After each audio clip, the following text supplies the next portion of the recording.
The road shimmered under the relentless sun, the kind of heat that makes the horizon blur and the air feel like fire in your lungs. Shoes slapped against the pavement, breaths came in ragged gasps, and determination carved itself into the faces of every runner. But in the sea of determined athletes, one young figure stood out. Marcus Johnson, 17, tall and lean, was pushing himself harder than his body wanted. Sweat soaked his thin red jersey, and his shoes, so worn the soles had almost split, slapped awkwardly against the asphalt. Yet his stride, though weary, carried a stubborn rhythm. Marcus wasn't here just for a medal. He wasn't here for glory. He was here because this marathon meant hope. A chance at a small scholarship promised by a local charity to underprivileged youth. Winning could mean college, escaping the cycle of poverty that had bound his family for generations. Back home, his mother worked double shifts as a cleaner. His little sister, Mia, just 12, waited every night for Marcus to return from his part-time jobs at the corner store or the auto shop. Marcus ran today with them in his heart, his mother's weary smile, his sister's big hopeful eyes. This wasn't just a race. It was everything. But fate has a way of testing those who fight hardest. A few paces ahead, a young woman faltered. Her stride broke, knees buckled, and in the middle of the boiling street she collapsed hard onto the ground. The crowd gasped, some pointing, others wincing. Runners dodged her fallen figure, barely glancing down before pressing forward, eyes fixed on the finish line. Marcus's eyes locked onto her. His lungs screamed for air, his legs burned, but instinct overrode ambition. He slowed, veered off course, and dropped to his knees beside her. Her chest heaved shallowly, her lips cracked and pale. She looked barely conscious. Hey, can you hear me? Marcus panted, brushing a strand of fiery red hair from her face. Her eyelids fluttered. A whisper escaped. Water. I can't.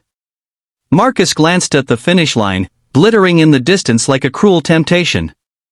He was already far behind. Every second wasted here meant his shot at the scholarship slipped further away. But when he looked back at her trembling form, his decision came without hesitation. Hold on, he said. With a grunt, Marcus crouched and slid his arms under her. He lifted, muscles trembling under the unexpected weight, and hoisted her onto his back.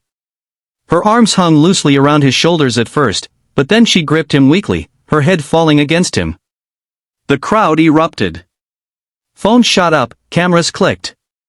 A poor black teen with nothing to his name, carrying a stranger on his back, pushing forward when everyone else had left her behind.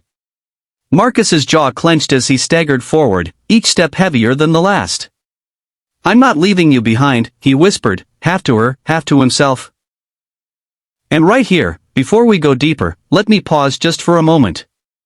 Stories like Marcus's, where raw humanity shines brighter than medals, are why I share them with you on Soul Touch Stories. If you're already feeling your chest tighten at this moment, make sure to subscribe.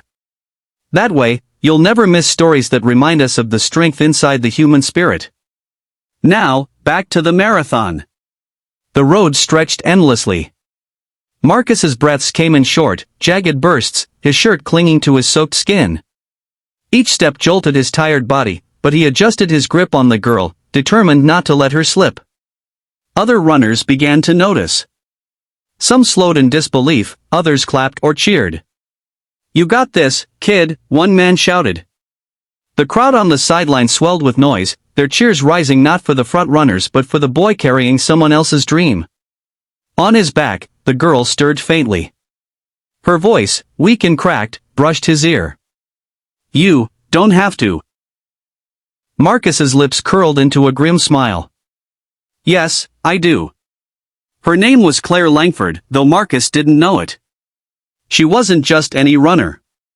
She was the daughter of Richard Langford, one of the wealthiest men in America. Billionaire. CEO. Powerhouse.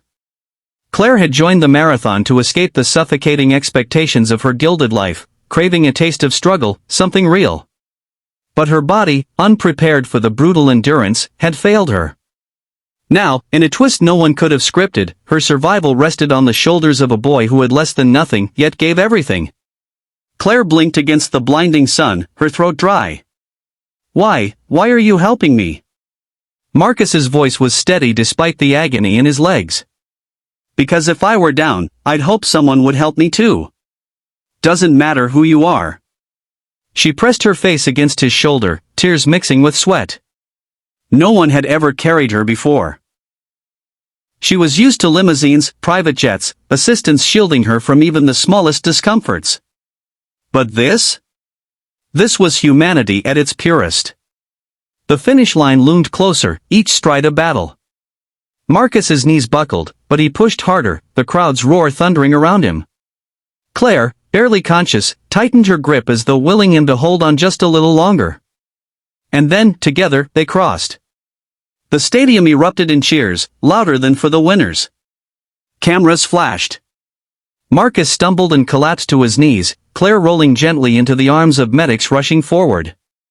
His vision swam, his chest heaved, but he managed a faint smile as he saw her lifted to safety. He hadn't won. In fact, he was nowhere near the top. But in his heart, Marcus felt something far greater than victory. He had done what was right. What Marcus didn't know was that in that instant, the world had seen him. Millions. Videos of him carrying Claire spread across every platform.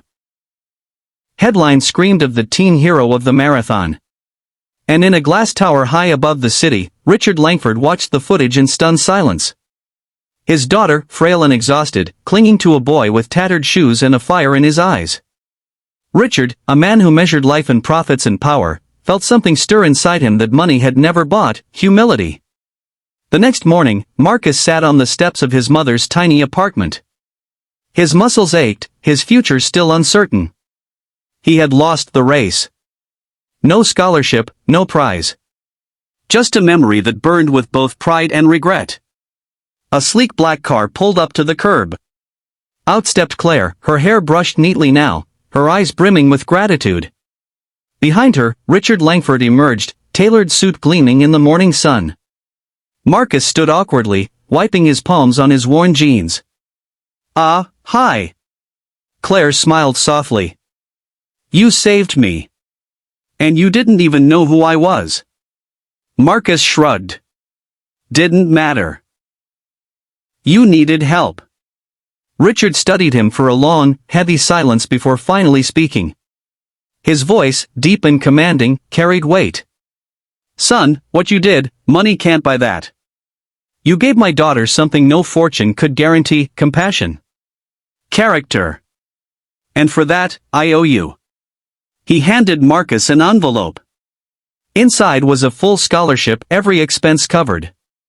But more than that, Richard offered something rarer: mentorship. Doors opened. Opportunities Marcus had never dreamed possible. Tears filled Marcus's eyes as he clutched the envelope. Behind him, his mother covered her mouth, overwhelmed, while Mia peeked from the doorway, beaming with pride. For Marcus, the race was over. But in truth, his journey had just begun. And before I close this story, let me pause here. If Marcus's courage and sacrifice touched your heart today, make sure to like, comment, and subscribe to Soul Touch Stories. That way, we can keep sharing moments that remind us of the power of humanity. Claire and Marcus's paths remained intertwined from that day forward. Not as billionaire's daughter and poor teen, but as two souls who had met in the crucible of struggle and sacrifice. Claire often told the story of the day someone carried her not because of her name, but because of her humanity. And Marcus? He carried more than just Claire that day. He carried proof that true strength lies not in winning alone, but in lifting someone else when they can't carry themselves. Sometimes, the greatest victories are not the ones we run toward, but the ones we choose along the way.